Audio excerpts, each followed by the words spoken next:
로마서 12장.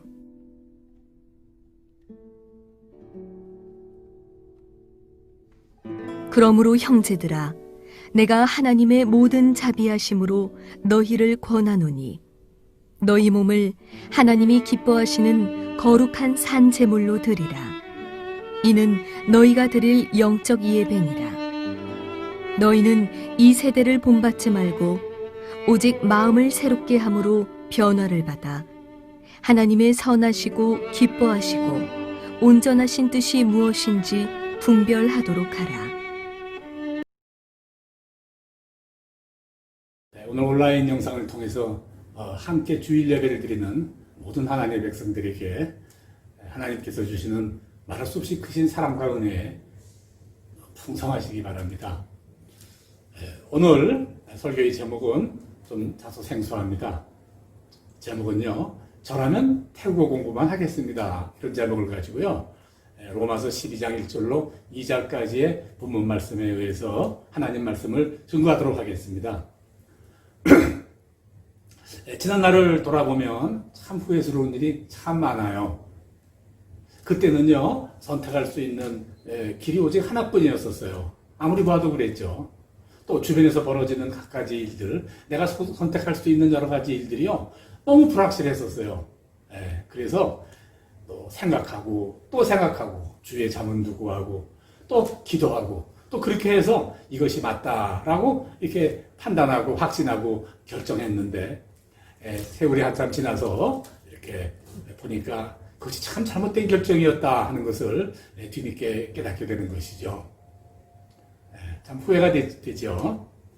그런데 그때 왜 그런 결정을 하게 되었을까? 이유가 많고 분별력이 모자랐기 때문이에요. 분별. 만일에 분별을 잘했다면 지난날의 결정을 지고 와서 후회하거나 억울해하지는 절대 않을 것이겠죠.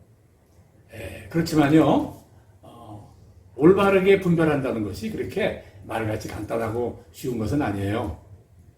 지금 내가 선택한 바로 이 일이 장차 어떤 과정을 거쳐서 어떤 결과를 초래하게 될지 그것을 정확히 불멸해내는 일은 한마디로 불가능하다. 우리 그렇게 할 수밖에 없지 않겠어요? 똑같은 상황에 처했다고 해도요, 사람에 따라 그 결과는 다르고 시기에 따라서도 다르고 주변 환경에 따라서도 그 결과는 전혀 달라질 것이기 때문에 그렇죠. 그러므로 왜 그렇게 했어? 그렇게 해서는 안 되는 거 아니었었어? 라고 옆에서 그렇게 주장해 말할 사람은 사실은 아무도 없는 것이죠. 자, 지금 우리에게 공통으로 닥친 코로나19라는 상황이 그렇죠. 지금 우리는요, 한 번도 겪어보지 못한 일을 똑같이 겪고 있습니다. 이 시기에 누구나 많은 결정을 해야 돼요. 많은 결정들을 해야 됩니다. 그리고 이 결정들은요, 또 이제 우리가 살아가는데 큰 영향을 미칠 거예요. 떠날 것인가, 있을 것인가, 나갈 것인가, 멈출 것인가, 잡아야 될 것인가, 손을 놔야 될 것인가, 이런 결정들을 비롯해서 아주 많은 결정들을 해야 되겠죠. 어떤 결정을 하든지 간에 우리 인생에 중요한 영향을 미칠 결정들이 우리 앞에 상같이 놓여 있어요. 똑같은 코로나의 이런 상황 속에서 다 처해 있지만 우리 선택은 각각 다 다를 수밖에 없어요. 처한 여건이 하나같이 다 다르기 때문이죠. 모든 것이 다 다르기 때문에 상황이 똑같다고 해도 같은 결정을 내리기는 참 어렵다. 그런 말씀을 드리는 겁니다. 가이더를 여기서 하시던 많은 분들이 이제 한국으로 돌아가서 일시국인지 영국인지는 잘 모르겠지만 한국으로 돌아가서 막노동으로 생활비를 벌어서 태국에 남겨두고 온 가족에게 보낸다. 이런 말씀들을 많이 하더라고요. 사실 그런 것 같아요.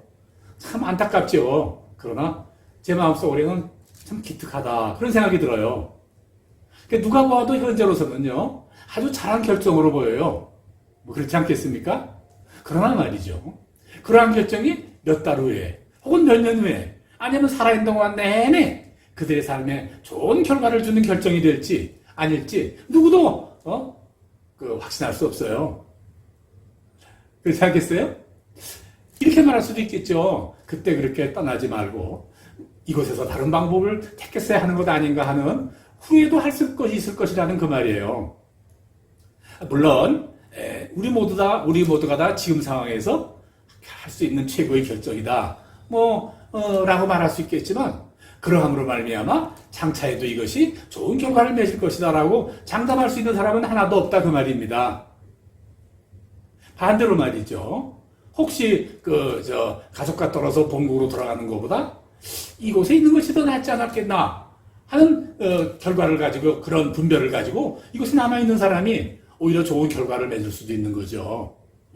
제가요 혹시 가족과 떨어져서 본국으로 돌아가는 사람들의 안타까운 심정이라든지 그런 마음들이라든지 그 애쓰는 노력들을 이 평가절하 하려고 하는 이런 말씀을 드리는 거 아닙니다. 제가 강조해서 드리려고 하는 것은요, 우리들에게 닥친 상황은 항상 사람에 따라 다른 모양으로 수시로 예측할 수 없이 달라진다. 그 말씀을 사실 강조하려는 것 뿐이에요. 어쨌든 간에 제가 이렇게 말씀을 드리면 이렇게 여쭤볼 성도들이 혹시 있을 줄 몰라요. 이렇게요. 그럼 만일 목사님이 여행업에 종사하는 가이더였다면 지금 이 상황에서 어떻게 하셨겠어요? 제가 뭐라고 또 대답할까요? 제 입장에서만요.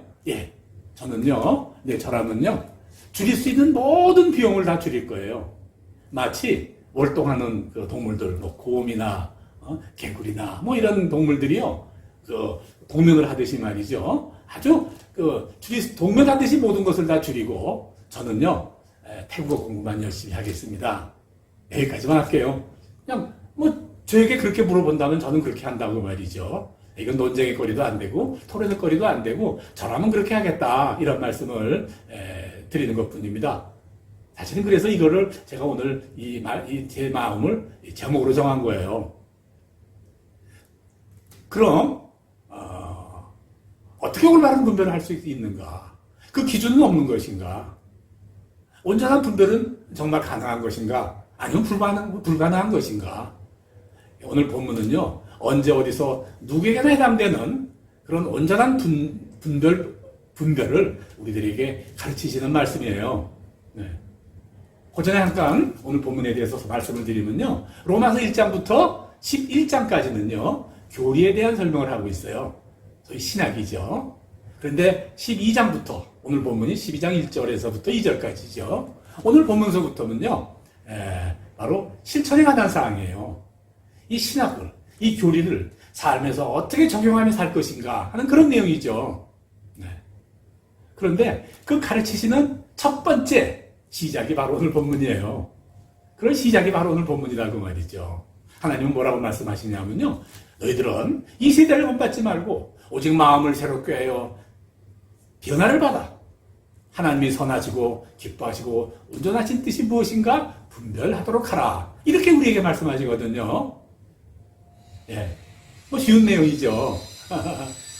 근데 본문을 바꿔서 말하면, 돌려서 말하면 이런 말씀이에요.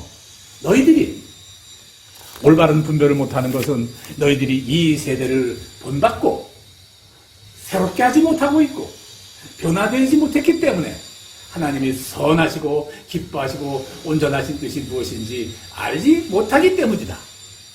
바로 이 말씀이에요. 우리가 정말 올바른 분별을 하지 못하는 것은 하나님의 뜻을 몰라서 그렇다. 이 말씀을 이렇게 하시는 거죠. 그러니까 곧 좋은 분별은요, 하나님의 뜻을 아는 것이다. 이렇게 말씀하시는 것입니다.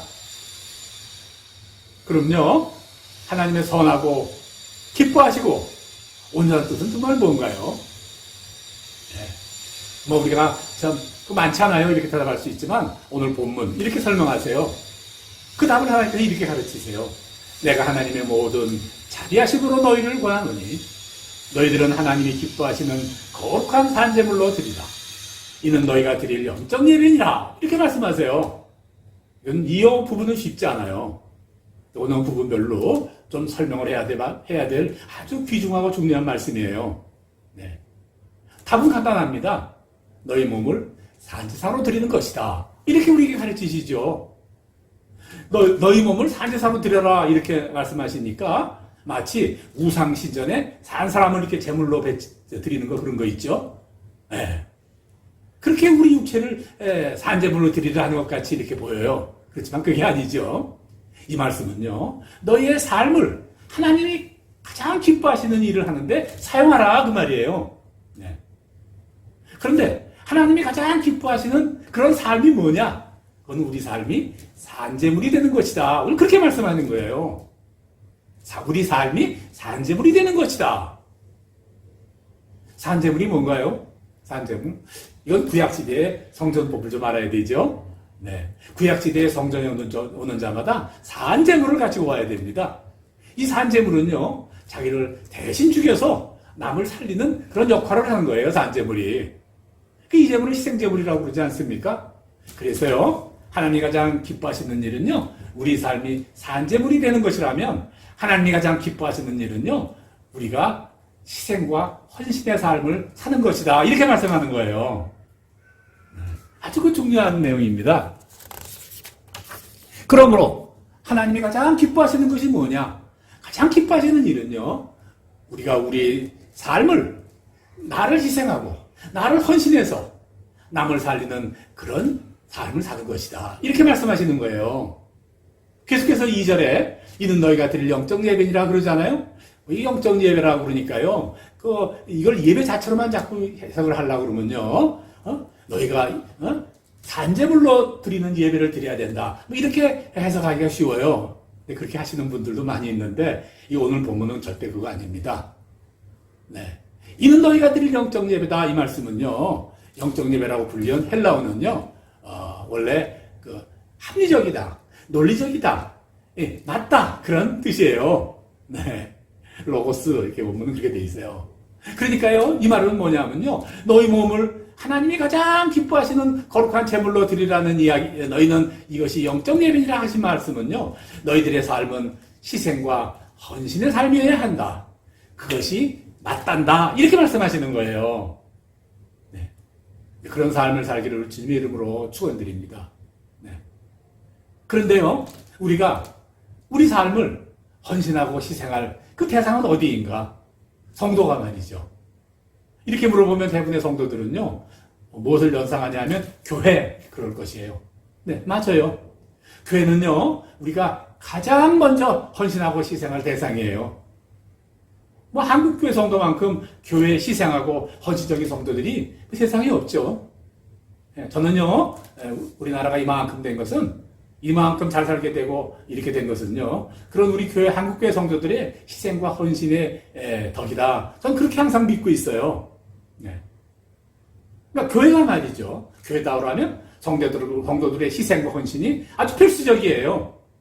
우리가 교회에 3대 요소가 있다. 그러죠. 교회를 지탱하는 3대 요소가 있다. 그런데 그건 예배와 헌신과 하나됨이다. 우리 흔히들 그렇게 이야기해요. 예배, 헌신, 하나됨.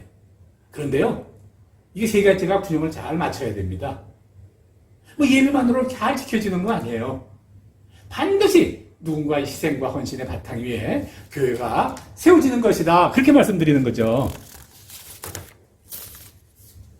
그리고 하나님은요, 교회를 향한 어느 누군가의 헌신과 희생을 하나님은 아주 기뻐하시죠.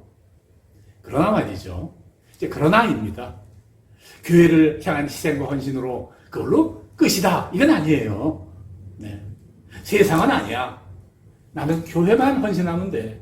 내 온 삶을 교회만 바칠 것이야.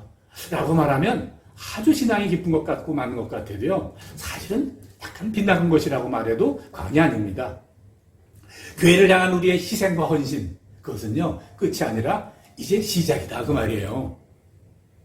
우리가 사는 곳은 세상이죠. 그러므로 우리가 희생하고 헌신해야 될 바로 그것은요, 바로 그 교회를 포함한 세상이다. 그렇게 말씀드리려는 거예요. 그러므로 교회 안에서의 삶만이 아니고 세상에서의 우리들의 삶이 온통 희생과 헌신의 삶이어야 된다. 그 말입니다. 세상을 향해 가지고요, 어떤 방식으로 어떻게 희생하고 어떻게 헌신해야 하는가, 이건요 사실 순전히 각자의 결정에 속한 부분이에요. 네. 바탕이 그렇다 그 말이죠. 사람에 따라서 다를 수가 있어요. 네.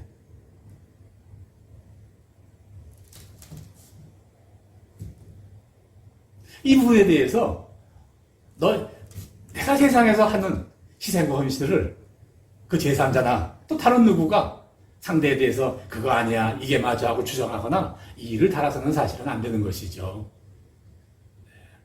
여하튼 간에 지금 세상은요, 급속히 변화되고 있어요. 코로나 바이러스가 촉매 역할을 한 거죠. 18세기에 우리가 산업혁명이 일어났는데, 참, 그 산업혁명으로 인해서 수천 년간 이루어진 변화보다도요, 그 짧은 기간에 이루어진 변화가 훨씬 더 많았다. 우리 그렇게 이야기를 하죠. 그런데요, 지금 시작되는, 이제 새로 시작되는, 우리가 흔히들 뉴노멀 시대다 그렇게 하잖아요. 네, 새로운 일상이다. 새로운 정상이다. 뭐가 맞는지. 어쨌든 간에, 뉴노멀 시대의 변화는요, 바로 산업혁명으로 이루어진 그 엄청난 변화를 훨씬 더 능가하는 그런 엄청난 변화를 가져올 것이라는 것은 분명합니다. 그러므로 이제부터 우리는요, 한 번도 해보지 않은, 한 번도 경험해보지 않은 새로운 선택 앞에 직면하게 됩니다. 이 말은 더 큰 분별력이 필요할 때가 온다 그 말이죠. 그러니까 올바른 선택을 하면 이런 큰 변화의 시기가 우리 큰 찬스가 될 것이고요. 그렇지 못하면 이 반대가 될 것이다 그 말이죠. 이건 분명합니다. 이건. 우리가 분별력을 가져야 된다. 이제 그 말이에요. 그러므로 이 시대에 필요한 우리들의 분별력은 어때야 하는가? 어때야 하는가? 정말 간단해요. 정말 단순합니다. 하나님이죠. 우리가 다 아는 대로 하나님은 항상 우리를 지켜주세요. 이거는 예전에도 그랬고 우리 선조들에게도 그랬고 지금 나에게도 그렇고 우리 후손들에게도 그렇게 하십니다. 그러나요, 하나님은 내 욕망을 찾아다니는 사람들의 이익을 지켜주시고 보호주시지 않아요. 그냥 아무 일도 하지 않고 꼼짝 않고 앉아있는 그런 사람들 지켜주시지도 않습니다. 다시 강조하지만 하나님은 예전에도 그래했고 지금도 그러하시고 앞으로도 또 우리 세상 우리 모두를 위하여 세상 어떤 일을 위하여 헌신하고 또 희생하는 또 산재물의 역할을 하며 감당하며 삶을 살아가는 그 사람들에게 분명히 지켜주시고 인도하실 것이다 그 말이에요. 왜냐? 우리 희생과 헌신이 바로 하나님이 기뻐하시는 일이기 때문에 그렇다 그 말이에요. 이제 말씀을 맺겠습니다. 참 어려운 시기입니다. 이 어려운 시기에 우리들이 말이죠, 많이 우리 눈에 보이는 것이나 또 우리 말로 하는 것이나 행하는 것이나 모든 것에 희생과 헌신으로 그런 마음으로 그 모든 것들을 시작한다면 하나님은 크게 기뻐하실 것이고 그래야 우리들의 삶을 지켜주실 것이고 복되게 해주실 것이다 그 말이죠. 오늘 온라인으로 함께 예배드리는 모든 하나님의 백성들에게 그런 은혜 안에서 살 수 있기를 우리 주님의 이름으로 간절히 축원합니다.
사랑과 진리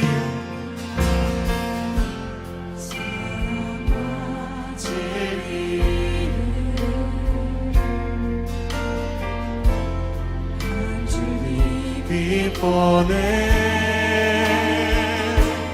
내 몸을 감싸며 주어지는 그 사랑의 은혜를 부르신 곳에서 나를 예배하네 어떤 사망에도 나는 예배하네 부르신 곳에서 나는 예배하네 사망에도 나를 예배 부르신 곳에서 부르신 곳에서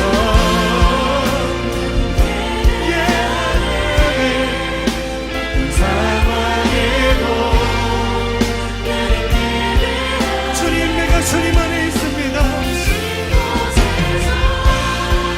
주님의 사랑 안에 있습니다 주님 진리로 나의 삶을 인도하여 주시옵소서